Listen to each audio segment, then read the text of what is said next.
देश कोविड टीकाकरण अभियान के अंतर्गत 160 करोड़ टीके लगाने का कीर्तिमान स्थापित कर संपूर्ण टीकाकरण की दिशा में निरंतर आगे बढ़ रहा है। कोरोना वायरस का नया वेरिएंट ओमिक्रॉन मिलने से चिंता बढ़ी है। स्वास्थ्य कर्मियों, अग्रिम पंक्ति के कार्यकर्ताओं और अन्य रोगों से ग्रसित 60 वर्ष के ऊपर के लोगों को एहतियाती डोज लगाने तथा 15 से 18 वर्ष के किशोरों के लिए राष्ट्रव्यापी टीकाकरण शुरू हो गया है। आपसे हमारी अपील है कि यथाशीघ्र दोनों टीके लगवाएं और अन्य लोगों को भी टीके लगवाने के लिए प्रेरित करें। और अब समाचार विस्तार से। प्रधानमंत्री नरेंद्र मोदी आकांक्षी जिलों के जिलाधिकारियों के साथ वर्चुअल माध्यम से संवाद कर रहे हैं। श्री मोदी इस दौरान जिले में सरकारी योजनाओं और कार्यक्रमों की प्रगति तथा कार्यान्वयन की वर्तमान स्थिति की जानकारी ले रहे हैं। इस क्रम में प्रधानमंत्री सिमडेगा के उपायुक्त सुशांत गौरव से भी जिले में चल रहे कामकाज की प्रगति और चुनौतियों के बारे में जानकारी ले रहे हैं। कितनी ही महिलाओं, कितने बच्चों, बुजुर्गों के जीवन में सुखद बदलाव आया है।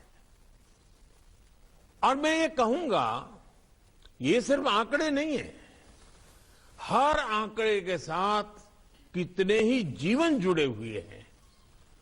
इन आंकड़ों में आप जैसे होनहार साथियों के कितने मैंडेज, कितने मैनएवर लगे हैं, कितना मैन पावर लगा है।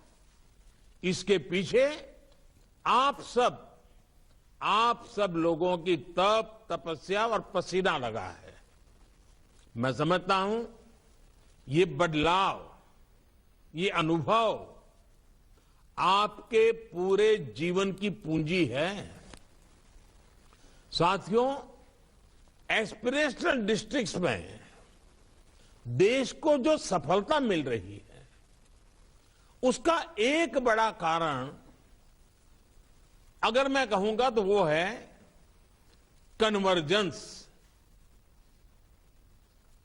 और अभी कर्नाटक के हमारे अधिकारी ने बताया कि साइलों में से कैसे बाहर आए। सारे संसाधन वही है, सरकारी मशीन वही है, मशीनरी वही है, अधिकारी वही है, लेकिन परिणाम अलग अलग है। किसी भी जिले को जब एक यूनिट के तौर पर, एक इकाई के तौर पर देखा जाता है, जब जिले के भविष्य को सामने रखकर काम किया जाता है, तो अधिकारियों को अपने कार्यों की विशालता की अनुभूति होती है। अधिकारियों को भी अपनी भूमिका के महत्व का एहसास होता है। एक पर्पस ऑफ लाइफ फील होता है। उनकी आंखों के सामने जो बदलाव आ रहे हैं और जो परिणाम दिखते हैं, उनके जिले के लोगों की जिंदगी में जो बदलाव दिखते हैं, अधिकारियों को, प्रशासन से जुड़े लोगों को इसका सेटिस्फैक्शन मिलता है।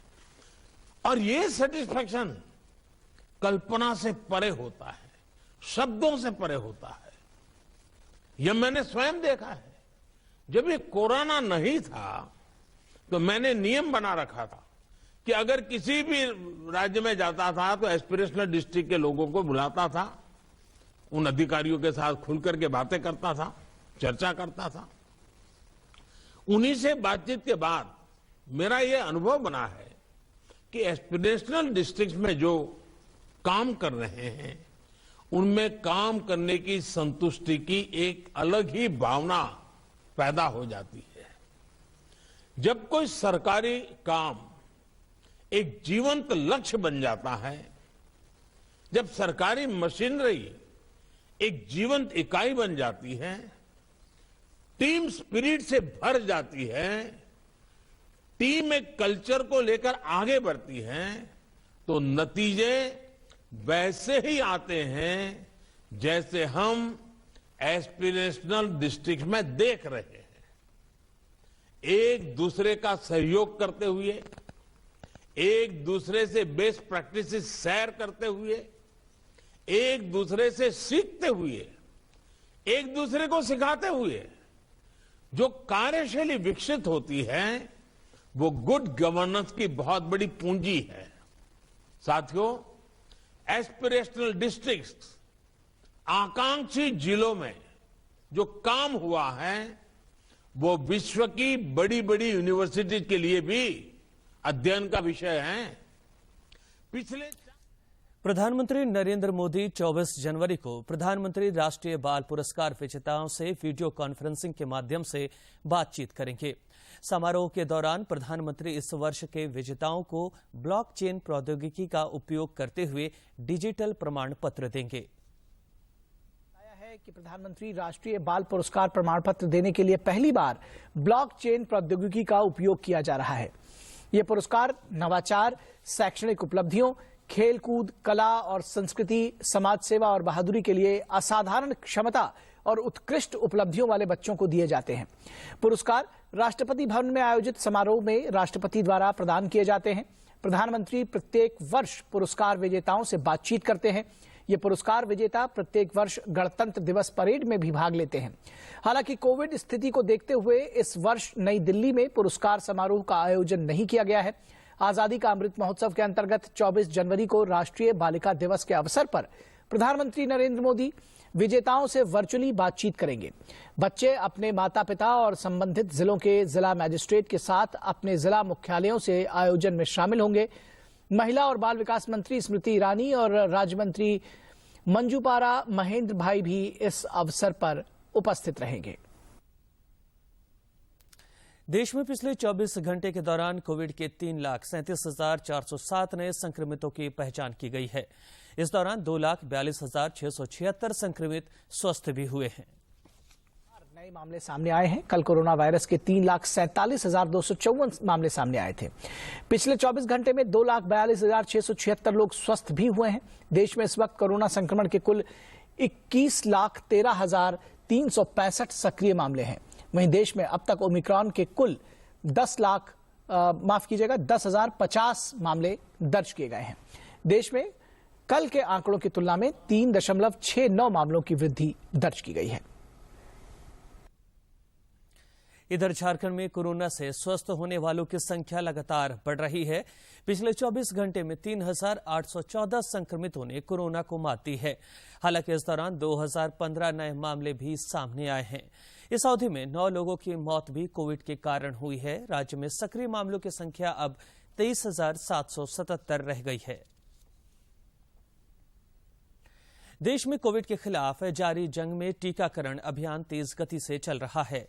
केंद्रीय स्वास्थ्य मंत्रालय के अनुसार देश में अब तक 1,61,16,00,000 से अधिक टीके लगाए गए हैं। इस बीच केंद्रीय स्वास्थ्य मंत्रालय ने राज्यों को पत्र लिखकर कहा है कि चाहे 15 से 17 वर्ष के किशोर हों या health care worker, frontline worker या 60 साल से अधिक उम्र के गंभीर रूप से बीमार व्यक्ति जिनको प्रिकॉशन डोज लग रहा है, अगर इनमें से कोई कोविड संक्रमित है तो उनको ठीक होने के 3 महीने बाद वैक्सीन लगेगा। केंद्र सरकार ने कहा है कि कोविन पोर्टल पर एक मोबाइल नंबर के जरिए टीके के लिए अब 6 लोगों का पंजीकरण किया जा सकता है। इससे पहले एक नंबर से 4 लोगों का पंजीकरण किया जा रहा था। सरकार ने कहा है कि कोविन पोर्टल पर एक मोबाइल नंबर से अब 6 सदस्यों को पंजीकृत किया जा सकता है। इससे पहले एक नंबर से 4 सदस्यों का पंजीकरण किया जा सकता था। कोविन डिजिटल प्लेटफॉर्म को देश भर में लाभार्थियों की विभिन्न श्रेणियों के लिए टीकाकरण की प्रक्रिया को कारगर बनाने के लिए विकसित किया गया है। स्वास्थ्य मंत्रालय ने कहा कि कोविन खाते में मुद्दा उठाएं शीर्षक से एक नई सुविधा शुरू की गई है। इसके माध्यम से लाभार्थी अपने वर्तमान कोविड टीकाकरण स्थिति में बदलाव कर सकता है, यानी पूर्ण टीकाकरण को आंशिक रूप से टीकाकरण या बिना टीकाकरण की श्रेणी में और आंशिक रूप से बिना टीकाकरण की श्रेणी में बदल सकता है। टीकाकरण की स्थिति के अद्यतन में अनजाने में किसी मामले में कोई त्रुटि होने पर इसे सही किया जा सकता है। मंत्रालय ने कहा कि मुद्दा उठाएं कि इस सुविधा से ऑनलाइन अनुरोध जमा करने के बाद टीकाकरण की स्थिति में बदलाव होने में 3 से 7 दिन का समय लग सकता है। सिस्टम में नई टीकाकरण स्थिति डालने पर लाभार्थी मौजूदा दिशा निर्देशों के अनुसार अपने टीके की डोज ले सकता है। केंद्रीय स्वास्थ्य एवं परिवार कल्याण मंत्रालय ने अंतर्राष्ट्रीय यात्रियों के आगमन के लिए संशोधित दिशा निर्देश जारी किए हैं, जो आज से प्रभावी हो गए हैं। और भारत आने पर कोविड-19 जांच पॉजिटिव आने पर यात्रियों को निर्धारित मानक प्रोटोकॉल के अनुसार उनका इलाज या आइसोलेट किया जाएगा और ये जरूरी नहीं कि उन्हें आइसोलेशन सुविधा में भर्ती कराया जाए। गिरिडीह जिले में नक्सलियों ने प्रतिरोध सप्ताह के पहले दिन खुखरा थाना और मधुबन थाना क्षेत्र के प्रसिद्ध तीर्थस्थल मधुबन में 2 मोबाइल टावर को विस्फोट कर क्षतिग्रस्त कर दिया। डुमरी के एसडीपीओ मनोज कुमार ने बताया कि नक्सलियों ने हताश होकर घटना को अंजाम दिया है। घटना के बाद जिले में नक्सलियों की धरपकड़ के लिए पुलिस ने अभियान तेज कर दिया है।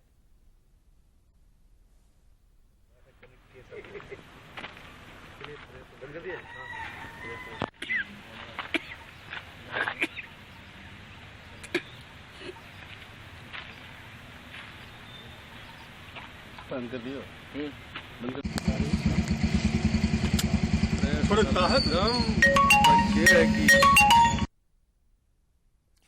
दक्षिण अफ्रीका ने दूसरे एक दिवसीय क्रिकेट मैच में भारत को 7 विकेट से हराकर 3 मैचों की श्रृंखला में 2-0 की अजय बढ़त बना ली है। भारत को 7 विकेट से हरा दिया है। शुक्रवार को खेले गए मुकाबले में भारत से जीत के लिए मिले 288 रन के लक्ष्य को दक्षिण अफ्रीका ने 48 ओवर 1 गेंद में 3 विकेट खोकर हासिल कर लिया। इस जीत के साथ दक्षिण अफ्रीका ने 3 मैच की सीरीज अपने नाम करते हुए 2-0 की अजय बढ़त बना ली है। लक्ष्य का पीछा करने उतरी मेजबान टीम को क्विंटन डिकॉक और मलान ने शानदार शुरुआत दिलाई। डिकॉक ने 78 रन की पारी खेली। इसके बाद मलान ने मोर्चा संभाला। मलान ने 108 गेंदों में 91 रन की पारी खेलकर टीम को जीत के करीब पहुंचाया। वहीं कप्तान तेम्बा बावुमा 35 रन बनाकर आउट हुए। एडन मकरम 37 रन बनाकर और रासी वैंडर हुसैन 37 रन बनाकर नाबाद लौटे। इससे पहले टॉस जीतकर पहले बल्लेबाजी करते हुए भारत ने निर्धारित 50 ओवर में 6 विकेट खोकर 287 रन बनाए। ऋषभ पंत ने टीम के लिए सबसे अधिक 85 रन बनाए।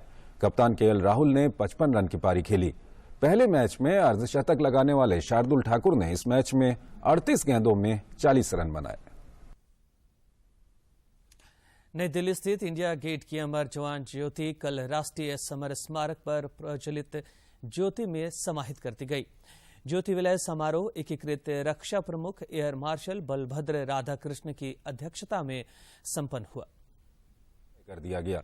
CISC air marshal VR Krishna ने इस समारोह में हिस्सा लिया और अमर जवान ज्योति की लौ को नेशनल वॉर मेमोरियल की लौ के साथ विलय करने की प्रक्रिया को पूरा किया। देश के लिए अपने प्राणों को न्यौछावर करने वाले शहीदों की याद में दिल्ली में इंडिया गेट के पास ही देश का इकलौता और पहला नेशनल वॉर मेमोरियल बनाया गया है, जहां देश के शहीदों के नाम भी लिखे हुए हैं। शहीदों के सम्मान में जल रही इस लौ के विलय के कार्यक्रम में पूरे राजकीय सम्मान और प्रोटोकॉल का ध्यान रखा गया। इस ऐतिहासिक समारोह के दौरान शहीदों को श्रद्धांजलि भी दी गई। वहीं समर स्मारक में लौ विलय की प्रक्रिया का भी देश के सेनानियों ने जमकर स्वागत किया है। झारखंड में कई ऐसे गुणवान लोग हैं जो अपने कार्यों से क्षेत्र में अलग पहचान बना रहे हैं। उन्हीं में से एक है अब्राहम लकड़ा, जो पूरे क्षेत्र में पानी बाबा के नाम से विख्यात हैं। ये अपने देशज पद्धति से जमीन के अंदर पानी के स्रोत को पता लगाने में माहिर है।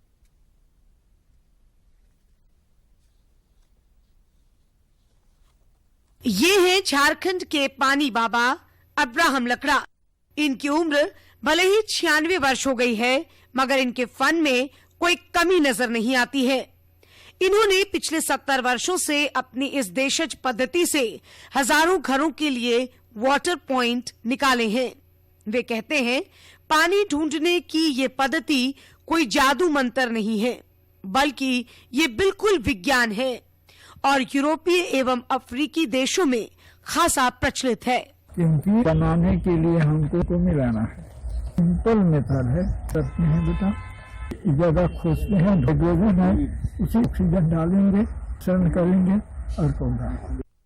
इन्होंने 1950 के आसपास से ही विदेशी मिशनरियों से ये विद्या सीखी है और तब से लेकर अब तक आम और खास हजारों घरों के लिए पानी की खोज की है।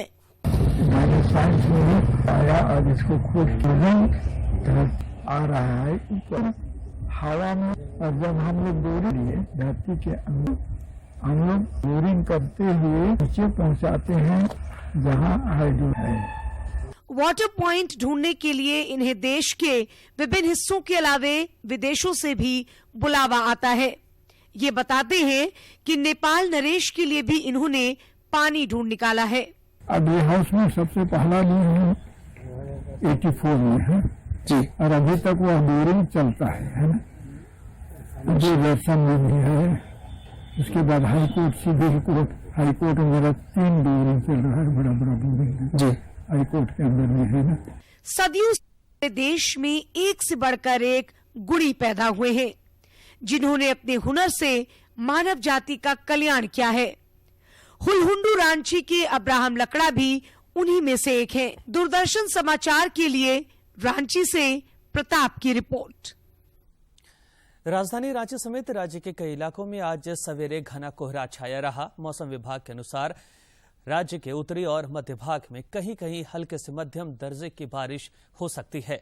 मौसम विज्ञान केंद्र रांची के वैज्ञानिक अभिषेक आनंद ने बताया कि देश के दक्षिण पश्चिमी हिस्से में एक विक्षोभ विकसित हो रहा है, जिसका असर झारखंड पर भी दिखाई दे रहा है। उन्होंने बताया कि राजधानी रांची समेत कई इलाकों में 23 और 24 जनवरी को ओलावृष्टि के साथ बारिश के आसार हैं। 2 दिनों की बारिश के बाद 25 जनवरी से मौसम साफ हो जाएगा। और अब कुछ खबर राज्य के विभिन्न जिलों से।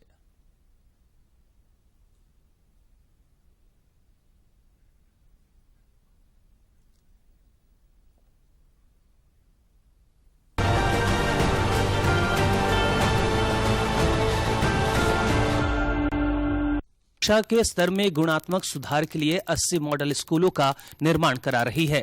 स्कूलों के निर्माण कार्य की मॉनिटरिंग मुख्यमंत्री हेमंत सोरेन स्वयं कर रहे हैं। इन स्कूलों के लिए शिक्षकों को प्रशिक्षण दिया जा रहा है। गढ़वा सदर थाना क्षेत्र के झूरा गांव के एक व्यवसायी से निजी फाइनेंस कंपनी के नाम पर ठगों ने 11 लाख से अधिक रुपए की ठगी की है।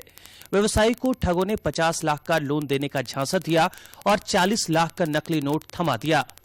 चतरा जिले के पुलिस अधीक्षक राकेश रंजन को मिली गुप्त सूचना के आधार पर सिमरिया एसडीपीओ अशोक प्रियदर्शी के नेतृत्व में गठित छापेमारी दल ने पत्थलगढ़ा थाना क्षेत्र के लिम्बोइया तेतरिया रोड से अफीम की खरीद फरोख्त में जुटे 3 तस्करों को 2 किलोग्राम अफीम के साथ गिरफ्तार किया है। गढ़वा में पुलिस ने चोरी के विभिन्न घटनाओं में शामिल 2 अपराधियों को गिरफ्तार किया है। पुलिस ने गिरफ्तार अपराधियों के पास से नकदी समेत बड़ी मात्रा में जेवरात बरामद किया है। गिरफ्तार अपराधी पहले बंद घरों की रेकी करते थे और बाद में चोरी की घटना को अंजाम देते थे। धनबाद के शहीद निर्मल महतो मेडिकल कॉलेज एवं अस्पताल में धनबाद और जामताड़ा को छोड़कर संताल परगना के सभी जिलों से आने वाले कोरोना सैंपल की जांच पर रोक लगा दी गई है। स्वास्थ्य विभाग के मुख्यालय ने इस संबंध में पत्र जारी किया है। सरायकेला खरसावां जिले में कोविड-19 संक्रमण की रोकथाम और टीकाकरण को लेकर पिरामल फाउंडेशन के सहयोग से लोगों में जागरूकता फैलाई जा रही है। जिले के उपायुक्त अरवा राजकमल ने कोविड-19 टीकाकरण और टीबी उन्मूलन जांच वाहन को हरी झंडी दिखाकर रवाना किया। कोडरमा जिला सर्विलांस पदाधिकारी डॉक्टर मनोज कुमार ने बताया कि पिछले 24 घंटे में कोरोना जांच में 14 लोग पॉजिटिव पाए गए हैं। वहीं दूसरी तरफ होम आइसोलेशन में रह रहे 54 मरीज स्वस्थ हो गए हैं। जिले में कुल सक्रिय मामले 285 हैं। गिरिडीह जिले में नक्सलियों ने प्रतिरोध सप्ताह के पहले दिन गिरिडीह जिले के खुखरा थाना और मधुबन थाना क्षेत्र के तीर्थस्थल मधुबन में 2 मोबाइल टावर को नष्ट कर दिया। पुलिस मामले की छानबीन में जुटी है। झारखंड अधिविद्य परिषद में उपाध्यक्ष पद पर डॉक्टर विनोद सिंह ने योगदान दे दिया है। स्थानीय जनप्रतिनिधियों ने जैक उपाध्यक्ष का स्वागत किया। उन्होंने विश्वास व्यक्त किया कि उनके योगदान देने से जैक का कार्य सुचारू रूप से संचालित होगा। झारखंड बिहार के सीमा क्षेत्र से नक्सल अभियान के दौरान पुलिस ने चकाई थाना क्षेत्र के भेलवा घाटी के मंचलाडीह जंगल से 2 नक्सलियों को गिरफ्तार किया है। दोनों नक्सलियों के खिलाफ आर्म्स एक्ट सहित अन्य धाराओं में कई मामले दर्ज हैं।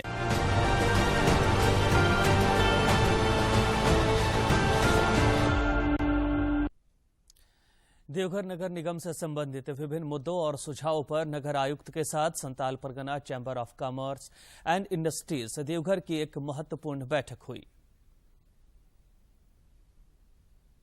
देवघर नगर आयुक्त की Santhal Pargana chamber of commerce and industries Deoghar के प्रतिनिधियों के साथ बैठक हुई। इस दौरान चैंबर अध्यक्ष आलोक मल्लिक के नेतृत्व में चैंबर के प्रतिनिधिमंडल ने विभिन्न बिंदुओं को नगर आयुक्त के समक्ष उठाया। चैम्बर ऑफ कॉमर्स की तरफ से हम लोग एक प्रतिनिधिमंडल नगर निगम की समस्याओं से संबंधित बातें करने आए थे, जिसमें शहर के पार्किंग, अतिक्रमण और होल्डिंग और ट्रेड लाइसेंस में जो कुछ व्यवहारिक समस्याएं आ रही हैं उसके हल के लिए आए थे और उन सब बातों पर नगर आयुक्त ने बहुत अच्छी तरीके से बात की है और विज्ञापन और होर्डिंग पर भी हम लोगों ने बात किया है। इस दौरान नगर आयुक्त शैलेंद्र कुमार लाल द्वारा कई बिंदुओं पर उचित कार्रवाई किए जाने का आश्वासन दिया गया। शहर में बेहतर व्यवस्था बने, इन सभी बातों पर एक सकारात्मक चर्चा हुई। कई बिंदुओं पर वार्ता हुई और कई बातों को जो उनके द्वारा सुझाव दिए गए उनको संज्ञान में लिया गया है। उसमें कई बातों को हम लोगों ने माना है। इस दौरान यह कहा गया कि बाजार में शीघ्र ही दुकानों के आगे नाले के बाद किए गए अतिक्रमण को हटाया जाएगा तथा फुटपाथ वेंडर के लिए येलो मार्किंग की जाएगी। शहर में 8 से 10 स्थान ऑटो का सुविधा युक्त एवं क्यू सिस्टम के साथ स्टैंड का निर्माण होगा। दूरदर्शन समाचार के लिए देवघर से मनीष दुबे की रिपोर्ट। प्रधानमंत्री नरेंद्र मोदी 30 जनवरी को आकाशवाणी पर मन की बात कार्यक्रम में देश विदेश के लोगों के साथ अपने विचार साझा करेंगे। आम लोग 28 जनवरी तक इस कार्यक्रम से जुड़े सुझाव रिकॉर्ड करा सकते हैं। मन की बात है जन जन की बात, संघर्षों के कुछ किस्से, कहानी कुछ सफलताओं की, अनकही विरासत की, उम्मीदें नए भारत की। महीने के आखिरी रविवार का रहता है इंतजार।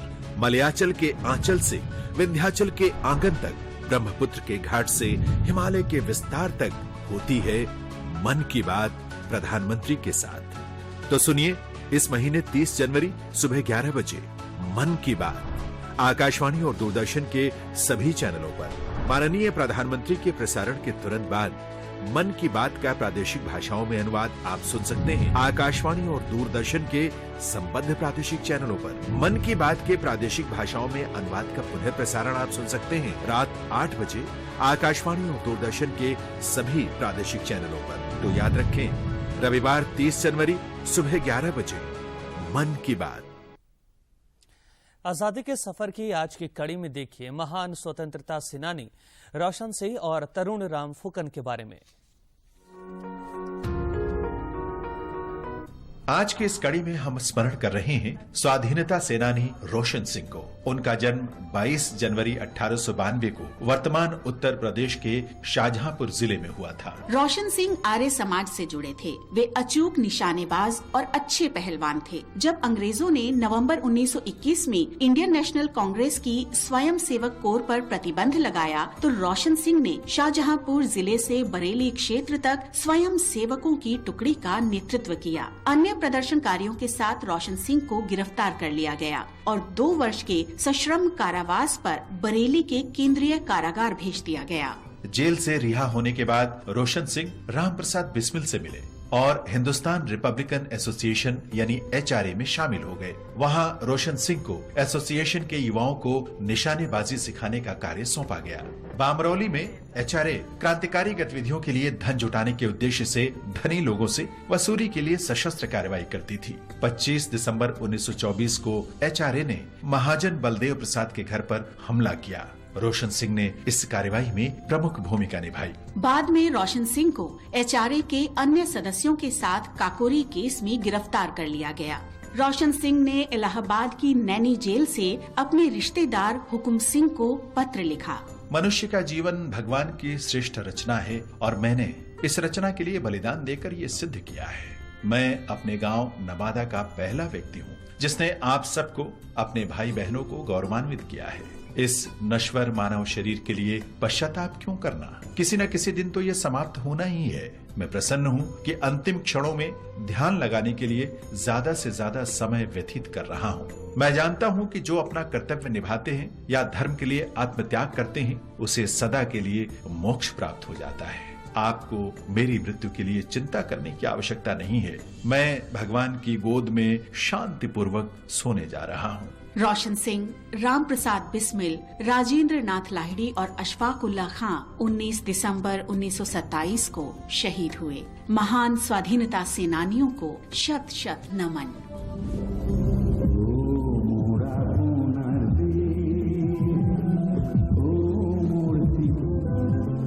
हम आज स्वाधीनता सेनानी और लेखक तरुण राम फुकन का भी स्मरण कर रहे हैं। उनका जन्म 22 जनवरी 1877 को असम के गुवाहाटी में हुआ था। देश के लिए असीम प्रेम के लिए उन्हें आदर के साथ असम का देशभक्त कहा जाता है। जब महात्मा गांधी के नेतृत्व में असहयोग आंदोलन के दौरान स्वाधीनता आंदोलन तेज हुआ तो उन्होंने वकालत छोड़ दी और स्वतंत्रता आंदोलन में शामिल हो गए। उन्होंने असम में इंडियन नेशनल कांग्रेस की स्थापना में महत्वपूर्ण भूमिका निभाई। 1921 में महात्मा गांधी ने असम की यात्रा की और गुवाहाटी के भरालू मुख में ठहरे। फुकन गांधी जी के विश्वस्त सहयोगी थे। उन्होंने विदेशी वस्त्रोदाह यज्ञ भी किया और उसके साथ विदेशी चीजों की होली जलाई। जब अंग्रेजों ने कांग्रेस को अवैध संस्था घोषित किया तो फुकन को गिरफ्तार कर लिया गया। वे नवंबर 1922 तक जेल में रहे।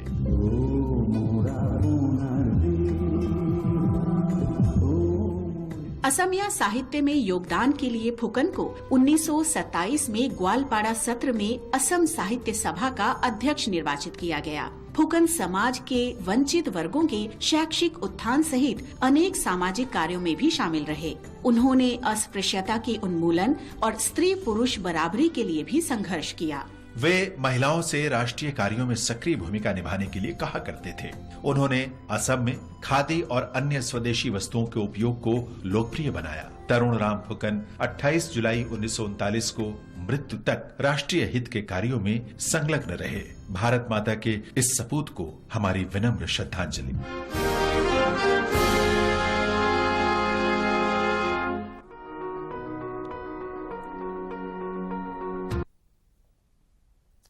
और अंत में मुख्य समाचार।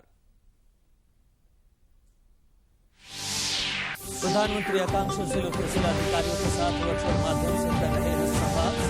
उपायुक्त से खरीदारी प्रदर्शन की जानकारी।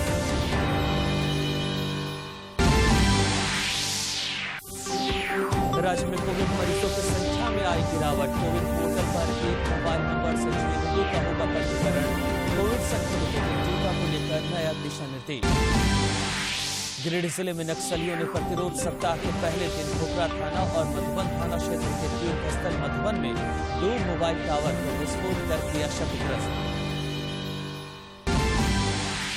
और राजधानी रांची समेत राज्य के कई इलाकों में आज सवेरे छाया घना कोहरा। राज्य के उत्तरी और मध्य भाग में हल्के से मध्यम दर्जे की बारिश की संभावना।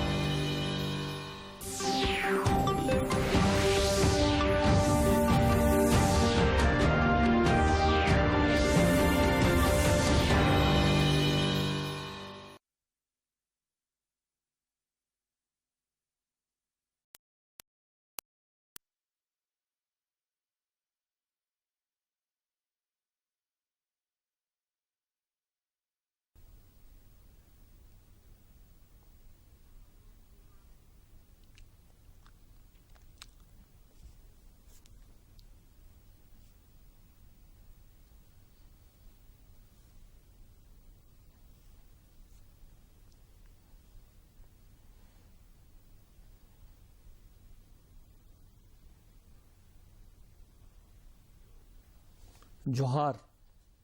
नई बुलंदी कार्यक्रम में आप तमाम दर्शकों का स्वागत है। लोकल फॉर ग्लोबल आज एक नया वाक्य सामने आया है और ये वाक्य जो स्थानीयता है उसको वैश्विक परिप्रेक्ष्य में कैसे प्रस्तुत किया जाए, ये इसका हेतु है। ऐसे ही लोकल चीजों को वैश्विक बनाने की दिशा में काम करने वाले हमारे सत्यजीत पटनायक जी हैं। सत्यजीत लोकल मार्केट को वैश्विक पटल पर प्रस्तुत कर रहे हैं और वो भी ऐसी चीजों के माध्यम से जिसका आज दुनिया में तूती बोल रहा है, इंटरनेट के माध्यम से, ऐप के माध्यम से, वेबसाइट के माध्यम से। सत्यजीत आज झारखंड और झारखंड की चीजों को झारखंड के साथ ही साथ दुनिया भर में कैसे बेचा जाए, ऐसे प्लेटफॉर्म को विकसित करने वाले आप एक नया स्टार्टअप आपने शुरू किया है। सज्जित, आपका हमारी स्टूडियो में बहुत बहुत स्वागत है। आज हम ये